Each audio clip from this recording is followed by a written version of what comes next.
Halo, assalamualaikum warahmatullahi wabarakatuh. Sahabat penderita GERD, anxiety, dan asam lambung dimanapun Anda berada. Semoga semuanya dalam keadaan sehat dan segera diberikan kesembuhan. Tetap selalu jaga semangat, jangan putus asa, dan tentunya jangan panik, jangan takut, jangan cemas. Nah, pada kesempatan kali ini teman-teman ya, saya ingin membagikan pengalaman lagi dan mungkin ini juga menjadi keresahan sebagian teman-teman yang sedang berjuang melawan GERD, anxiety, dan asam lambung. Jadi apa yang ingin saya bahas kali ini adalah gangguan BAB yang diakibatkan oleh GERD, anxiety, dan asam lambung. Jadi suatu hari pas saya sakit GERD itu teman-teman, pernah saya itu merasakan perut saya itu sakit seperti kembung, begah, bawaannya tuh pengen BAB. Dan setelah saya itu masuk ke toilet, duduk berjam-jam, tidak ada yang keluar sedikit pun teman-teman. Dan semakin saya paksa, yang ada semakin rasa sakit, semakin rasa begah, semakin rasa kembung yang saya dapat. Nah, jadi jika ada teman-teman yang mengalami hal seperti itu, nah jangan panik teman-teman. Silakan disimak video saya, silakan ditonton, jangan di-skip. Saya akan menjelaskan bagaimana saya dalam menyikapi pengalaman tersebut. Nah, jadi begini teman-teman ya. Dulu saya tuh pernah merasakan itu sangat menyiksa sekali. Bahkan saya itu sampai beli alat apa itu yang pelancar BAB yang ditusukkan ke dalam anus kita itu kan. Tujuannya agar supaya kita mudah BAB. Tapi menurut saya itu pengaplikasian yang salah teman-teman. Menurut saya itu salah. Ya tapi karena itu dulu saya tidak belum tahu ilmunya dan itu pernah saya lakukan, saya bagikan ke teman-teman supaya teman-teman itu tahu kalau itu adalah contoh yang salah seperti itu teman-teman. Nah, sekarang kenapa saya bilang itu salah? Jadi begini teman-teman. Sebenarnya sakit yang ada di dalam perut kita yang kita artikan sebagai indikator bahwa kita ingin BAB itu sebenarnya itu bukan sinyal untuk BAB teman-teman. Jadi rasa sakit yang kita rasakan itu bukanlah rasa sakit seperti yang biasa kita rasakan seperti halnya kita pengen BAB. Ya memang iya, bawaannya kita pengen BAB karena harapan kita dengan BAB rasa sakit tidak nyaman begah itu akan plong. Nah, sebenarnya rasa tidak nyaman begah kembung sakit itu berasal dari gas yang ditimbulkan oleh asam lambung itu terlalu berlebihan teman-teman. Jadi sebenarnya itu kita itu hanya perlu buang gas, bukan untuk berak. Karena sebenarnya di dalam perut kita itu tidak ada lagi sampah, maksudnya belum cukup sampah untuk dipaksa untuk BAB. Jadi kita itu belum waktunya BAB. Ya pasti kita ada yang berpikir, saya sendiri dulu berpikir begini, saya kok lama sekali tidak BAB ya, kok saya tidak bisa BAB. Pasti ada yang berpikiran seperti itu. Itu sebenarnya pikiran masuknya ke itu tadi psikosomatis anxiety yang menduga-duga. Sebenarnya tidak wajar, kita orang normal aja kadang-kadang ada yang BAB sampai 4 hari sekali, ada yang 5 hari sekali, ada memang yang rutin.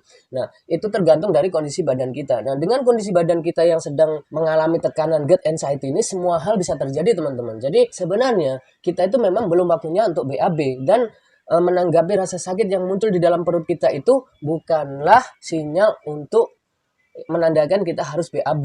Nah, seperti itu teman-teman. Jadi, lambung kita itu sedang kacau, akhirnya timbullah rasa sakit tidak nyaman tersebut. Makanya biar kita duduk sampai 2 jam di kamar mandi, ya tidak keluar-keluar feses kita. Ya kenapa? Paling keluarnya sedikit aja. Ya kenapa? Ya karena memang sampah itu belum cukup untuk kita keluarkan, teman-teman. Seperti itu, teman-teman ya. Jadi kalau ada teman-teman yang mengeluh susah BAB itu sebenarnya sama halnya dengan saya dulu. Kita sebenarnya salah mengartikan. Nah, jadi bagaimana untuk mengatasinya? Jadi kalau saya dulu teman-teman sebenarnya disitulah saya menggunakan obat jenis antasida. Ini kan bermacam-macam mereknya ya. Itu semuanya itu punya apa ya? Cara main sendiri-sendiri. Kalau saya tuh nyaman di antasida yang dengan merek antasida. Mungkin apa yang generik itu kali ya. Dan itu nyaman itu kalau di perut saya teman-teman. Nah, kondisi saat seperti itu biasanya saya tuh langsung 2 butir itu biasanya. Dan sekali lagi teman-teman, dengan kondisi seperti itu teman-teman, kita itu akan lebih mendingan sebenarnya jika kita buang gas. Jadi bukan buang air besar ya. Ketika kita bisa buang gas itu akan membuat kita lebih mendingan. Nah, ini ada satu tip untuk mengurangi lah sedikit, membantu teman-teman agar meringankan gejala tersebut. Jadi bagaimana caranya supaya kita bisa buang gas? Jadi seperti ini teman-teman. Mungkinan teman-teman ada minta tolong sama istri apa siapa ya di rumah, jadi suruh dia tuh pijet di bagian punggung belakang sini teman-teman. Jadi sejajar lambung kita di sini. Nah, ambil di belakangnya. Nah, dipijit di ada di situ dua otot itu teman ya, dua otot begini itu. Nah, suruh pijat di situ di bagian ototnya itu yang sejajar dengan lambung. Jadi dikira-kira aja. Nah, kita pasti bisa merasakan itu, dimana yang ketika pijitan itu merasa nyaman ya sambil kita arahkan naik lagi, turun lagi, biasanya seperti itu. Dan itu yang saya rasakan bisa membuat kita, bisa membantu kita untuk memposisikan gas itu supaya dia bisa keluar. Nah, itu saran dari saya teman-teman. Gejala yang kita anggap sebagai susah BAB ini cukup merasakan, dan saya sangat tersiksa dulu teman-teman. Bahkan apalagi apa, kalau saya dulu sudah duduk di kamar mandi tuh sampai lama nggak keluar-keluar, rasa kembung itu semakin menjadi karena dingin kan. Terus di sensasi yang timbul di mulut itu seperti air liur, itu produktivitasnya meningkat sekali teman-teman, dan di situ saya benar-benar tersiksa. Nah, mungkin itu pengalaman yang ingin saya bagikan tentang BAB, perasaan susah BAB ini. Sebenarnya menurut saya itu kita salah mengartikan teman-teman. Sebenarnya itu sakit itu ditimbulkan karena eh, kacaunya di dalam lambung kita, sehingga asam lambung itu memproduksi gas yang terlalu banyak dan akhirnya menimbulkan sensasi begah, kembung, dan yang intinya nggak enak di perut seperti itu teman-teman. Jadi bukan masalah salah posisi duduk teman-teman ya. Jadi seperti itu yang saya rasakan teman-teman.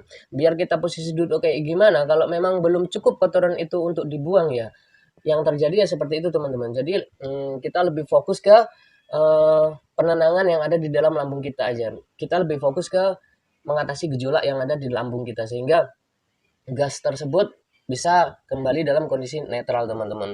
Nah, itu pembahasan saya untuk gangguan di dalam BAB ini, mungkin bisa dipahami untuk teman-teman. Dan kemudian yang kedua teman-teman ya, saya ingin mengimbangi, jika ada teman-teman yang sedang menonton video ini, saya sekedar ingin mengimbangi hasutan-hasutan negatif yang ditimbulkan oleh pikiran teman-teman yang selalu mengajak ke arah pikiran negatif.